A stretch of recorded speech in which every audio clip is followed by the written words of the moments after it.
देख कर राम जी को जनक नंदनी, देख कर राम जी को जनक नंदनी। बाग में वो खड़ी रह गई, बाग में वो खड़ी रह गई। राम देखे सिया को, सिया राम को, राम देखे सिया को, सिया राम को।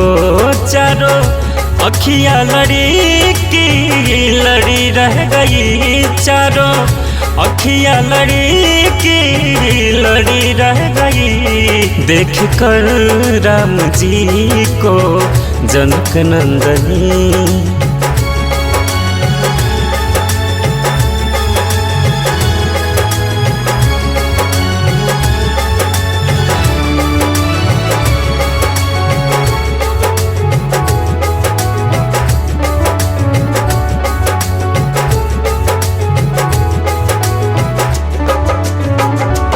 थे जनकपुर गए देखने के लिए, सारी सखियाँ झरोखन से झांकन लगी, सारी सखियाँ झरोखन से झांकन लगी। देखते ही नजर मिल गई दोनों की, देखते ही नजर मिल गई दोनों की। जो जहाँ थी खड़ी रह गई, जो जहाँ थी खड़ी रह गई।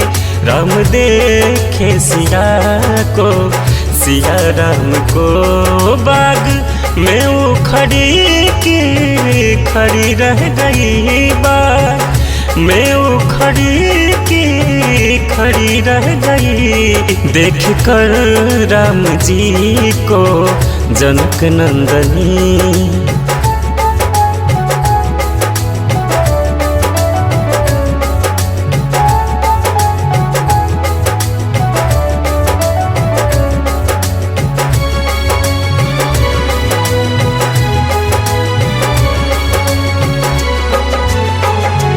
बोली एक सखी राम को देख कर, रच दिया है विधाता ने जोड़ी सुघर।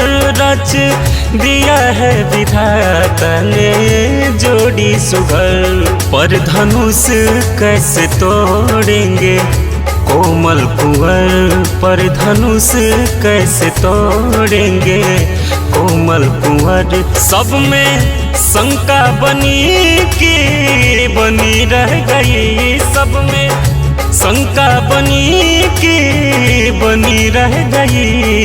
राम देखे सिया को, सिया राम को, राम देखे सिया को, सिया राम को। बाग में वो खड़ी रह गई, बाग में वो खड़ी रह गई। देख कर राम जी को जनक नंदनी।